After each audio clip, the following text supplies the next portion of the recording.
आपका स्वागत है। ચાલો દર્શક મિત્રો, નવા વિડીયોમાં આપનું હાર્દિક સ્વાગત છે અને સમાચાર જોશું વિગતવાર ને હું છું રિપોર્ટર દિનેશ કુમાર બાબરિયા ઘેટી. તો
નમસ્કાર દર્શક મિત્રો, નવા વિડીયોમાં આપનું હાર્દિક સ્વાગત છે અને આજે અમારા ગામમાં પ્રાથમિક આરોગ્ય વિભાગમાં ભીખાભાઈ બારૈયા અને એમના સાથી મિત્રો બધા આવ્યા છે. તો આપણે એમને પૂછ્યું કે ભાઈ શા વિશે છો સાહેબ, આપણે શા માટે અહીંયા આવ્યા છો?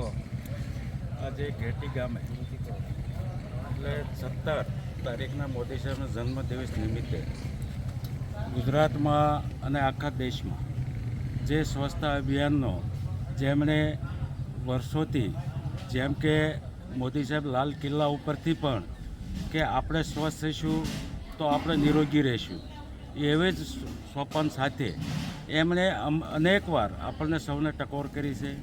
જ્યારે ગઈકાલે જેમનો જન્મદિવસ હતો, જન્મદિવસના દિવસે તમામ વિભાગ મારફત પીએચસી હોય, શિક્ષણને લગતા બિલ્ડિંગ હોય કે આરોગ્યથી લઈ તમામ વિભાગમાં સ્વચ્છતા જાળવાય, સ્વચ્છતાના અભિયાનના માર્ગ નીચે આજે અમે ઘેટી ગામે પીએચસી સેન્ટરમાં, જે અત્યારે અમે પીએચસીમાં જ્યાં કચરો હતો કચરો એકઠો કરીને એમને નાશ કર્યો છે. એ મારી સાથે તાલુકા ભાજપના પ્રમુખ, મહામંત્રી રાજુભાઈ, ગામના સરપંચ, ઉપસરપંચ અમારા રમેશભાઈ, તેમજ અમારા યોગ બોર્ડના જે યોગ નરેશભાઈ, તેમજ ભાઈ ઋતુલભાઈ સાથે મળીને આજે સફાઈ અભિયાન ઘેટી પીએચસીમાં કર્યું છે.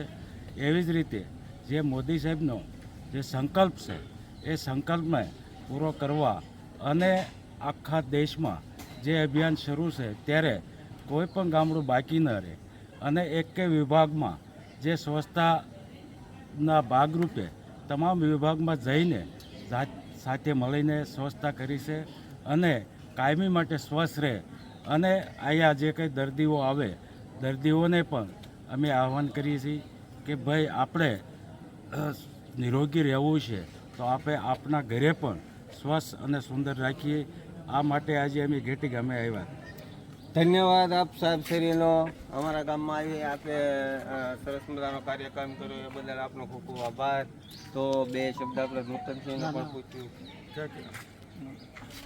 સેવા પખવાડિયા નિમિત્તે અંતર્ગત બધા જે કાર્યક્રમ થાય છે એમાં પાલિતાણા તાલુકા દ્વારા પણ અને ખાસ કરીને ધારાસભ્ય શ્રી ભીખાભાઈની ઉપસ્થિતિમાં, સંગઠનના પણ ઉપસ્થિતિમાં, સાથે સાથે ગામના સરપંચ અને વગેરે પંચાયતની બોડી પણ ઉપસ્થિતિમાં સફાઈ કાર્ય કરવામાં આવ્યું છે. આવી રીતના 7 દિવસ સુધી કાર્ય સફાઈના ચાલશે. ગામે ગામ આરોગ્ય કેન્દ્ર હોય, પ્રાથમિક શાળાઓ હોય, અન્ય જે જગ્યાએ જે ગંદકી હોય ત્યાં સ્વચ્છતા જળવાઈ રહે તે માટેનું જે આહવાન છે મોદીજીનું, એને બધા અનુસરશે. અસ્તુ. Thank you.